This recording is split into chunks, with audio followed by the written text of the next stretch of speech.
Kabi-kabila na naman ang mga handaan habang palapit ang Pasko, sarap sulitin. Pero dapat magpigil ayon po sa mga eksperto. Ang dahilan? Sa pagtutok ni Ivan Mayrina.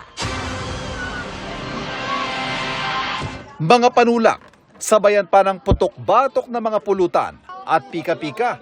Solve na solve ang tropa sa piyesta sa barangay na ito sa Balot, Tondo, Maynila. Kahit na nakaka-high blood, hindi po maiwasan talaga. Masarap eh. Masarap yung bawal. Bilang kasiyahan po, sir, kahit ano po, kakainin natin yan. Ang mga ganitong kainan at inuman malamang na parte rin ng sunod-sunod na Christmas party at reunion hanggang magpalit ng taon. KJ na kung KJ, pero hinay-hinay, lalo na kung ikay diabetic o high blood. Nagpaalala yan ang isang doktor sa puso. Sobrang tamis at sobrang alat po, yan po talaga ang ipinagbabawal natin sa Kapaskuhan. Pangontra naman ng ilan, Basketball po, para may labas lang din po yung mga nainom naming alak. Exercise sa basketball. Para makontrol naman yung sa high blood para mawala.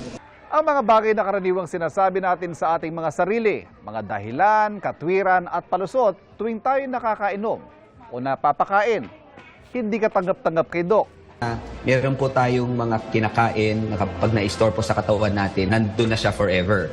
So, ang nababurn lang po kasi ng ating pag-exercise yung extra sugar, extra calorie.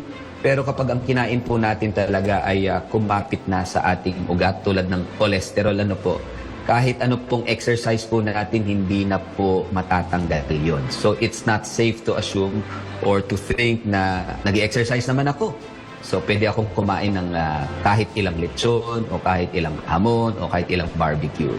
Payo ni Doc, sa bawat party na ating dadalawan, moderation. Katamtaman lang, unti-unti ang pagkain. At hanggat maaari, wag puro karne. Kumain din ng prutas at gulay.